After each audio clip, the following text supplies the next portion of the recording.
And now for the strategy paragraphs. You've done these already in RWS 100, and now we're going to emphasize context. We're going to emphasize the audience. Remember, just because you've moved on to strategies doesn't mean that you leave behind the audience or the audience assumptions. You want to connect that strategy to the beliefs and assumptions of the very particular audience your author is writing to. So, how do you write this strategy paragraph? Create a topic sentence that introduces the strategy and makes a claim as to how this strategy will impact the audience. So it's not just E. Shelley Reid uses cause and effect. It's E. Shelley Reid uses cause and effect in order to logically demonstrate. Sometimes this might require two sentences. That's okay. Make sure you have an example from the text. Make sure you have context for that example, that you're not just throwing a couple of words in there and trying to do the analysis without the context. Remember, you're writing to an audience that has not read this text. Your analysis will not make sense without context. Then analyze how the primary audience will respond and why they'll respond that way in light of the underlying assumptions you identified in your previous paragraphs. Analyze how this might make the argument or a specific claim more persuasive for the primary audience, and then reaffirm the claim you made in the topic sentence, in the summary sentence. Again, you are asking these questions over and over and over again. How? Why? So what? Why does it matter? How do you know? Don't leave your audience asking those questions because you haven't included the answers in your analysis. So here is my one strategy I analyze here. My topic sentence.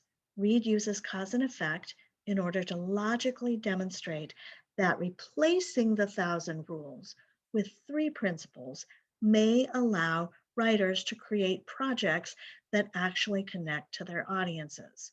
So I name the strategy and I name the type of analysis, logos, the type of appeal that I'm going to use in my analysis. Strategy, appeal, both of them. I've also named the claim that Reid is using with this strategy. Now I need an example. She begins by identifying the principles she will discuss throughout her paper.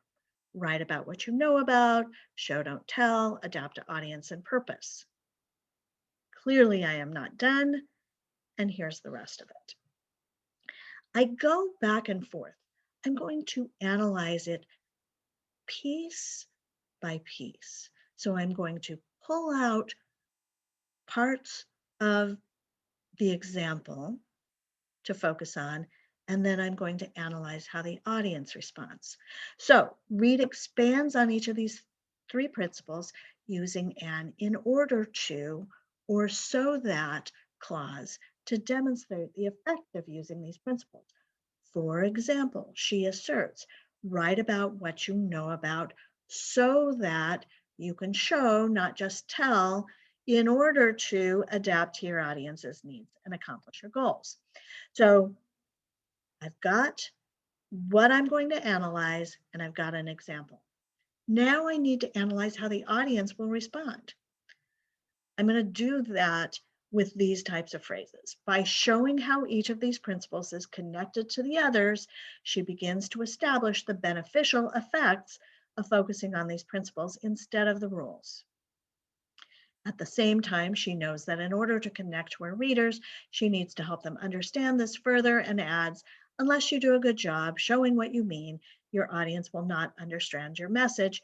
You will not meet their expectation or accomplish your message.